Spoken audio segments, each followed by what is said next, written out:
Lalu apa tanggapan Komisi 3 DPR dengan penunjukan nama Komjen Agus Andrianto sebagai Wakapolri menggantikan Komjen Gatot Edi Pramono yang memasuki masa pensiun?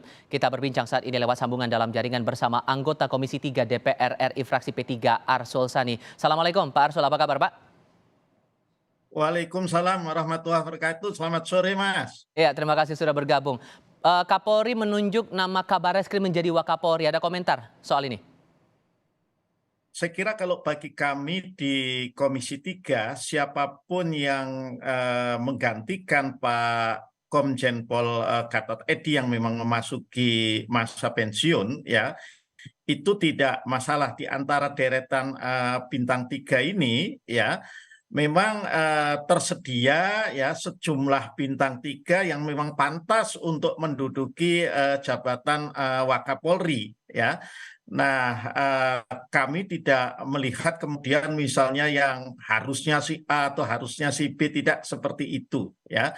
Nah, Pak Komjen Agus Andrianto sebagai Kabareskrim selama ini juga punya komunikasi yang baik dengan kami yang ada di rumpun kekuasaan legislatif, dan tentu ini kita harapkan bahwa komunikasi yang baik ini akan terus, apalagi tantangan-tantangan menuju Polri yang presisi itu yang tekadkan oleh Pak Kapolri Listio Sigit Prabowo. Saya kira justru bukan bertambah ringan, tetapi akan bertambah berat, terutama ketika kita bicara soal reformasi kultural di tubuh internal Polri. Itu saya kira bagi kami sekali lagi tentu kami ingin mengucapkan selamat kepada Pak Komjen Pol Agus Andrianto untuk jabatan barunya sebagai Wakapolri, Mas. Oke, untuk rekam jejak, kemudian Ya. prestasi Komjen Agus ini sebagai Kabareskrim, Anda melihatnya bagaimana kemudian? Kita ingat bahwa nama Agus ini pun heboh karena pernah sempat mengusut kasus Verdi Sambo. Tapi di saat yang bersamaan juga pernah tersandung kasus Ismail Bolong. Ini tidak akan jadi kendala untuk tugas barunya nanti sebagai Wakapolri menurut Anda, Pak?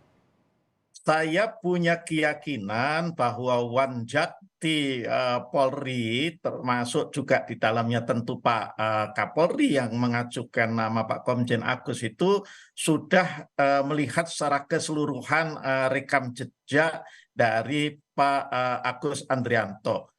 Tentu pasti ada catatan-catatan, tidak mungkin lah ya kemudian tidak ada catatan. Tapi kan kita akan melihat sebagai keseluruhan ya, catatan yang dipandang oleh publik ya, negatif yang belum tentu benar juga gitu ya, belum tentu benar juga karena itu baru sebatas ya isu, spekulasi dan lain sebagainya.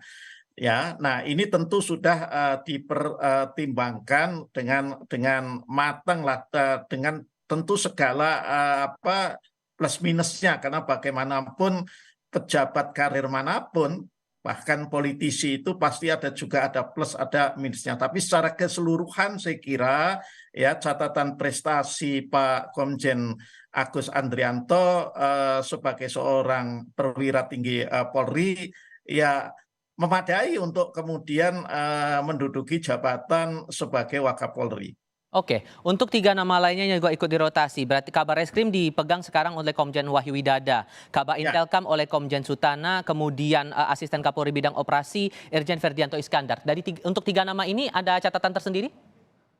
saya kira Pak Wahyu Widada ya yang sebelumnya menjabat Kabak Intelkam ini juga perwira tinggi Polri yang tidak banyak cakap ya, diam dalam kerja-kerja yang keras, mendalam gitu ya, itu juga yang pas. Tentu kita harapkan kemudian beliau dalam posisinya yang baru ya sebagai Kabareskrim ini juga meneruskan apa yang sudah menjadi capaian-capaian positif, capaian baiknya Pak Agus Andrianto, dan yang lebih penting lagi saya kira juga terus melakukan terobosan-terobosan ya secara sistemik, saya katakan terutama dari sisi reformasi kultural, sebab bagaimanapun yang namanya jajaran Bareskrim ini ya itu merupakan jajaran yang paling gampang untuk disorot oleh publik. Setiap katakanlah ada tindak atau perilaku menyimpang dari anggota atau jajarannya itu yang akan paling kemudian Baik, mendapatkan reaksi negatif dari baik, publik. Nah, ini yang kita harapkan, terutama ada tantangan-tantangan baru, Mas. baik. Katakanlah seperti penuntasan kasus TPPO yang Nah, itu cukup banyak juga terjadi. itu juga yang sudah ditangani oleh Ya, Satgas khusus yang sudah dibentuk oleh Mabes Polri. ya. Terima kasih banyak Pak Arsul Sani sudah berbagi perspektif bersama kami kali ini. Sehat selalu untuk Anda ya Pak. Selamat sore. Terima kasih. Yuk, selamat petang.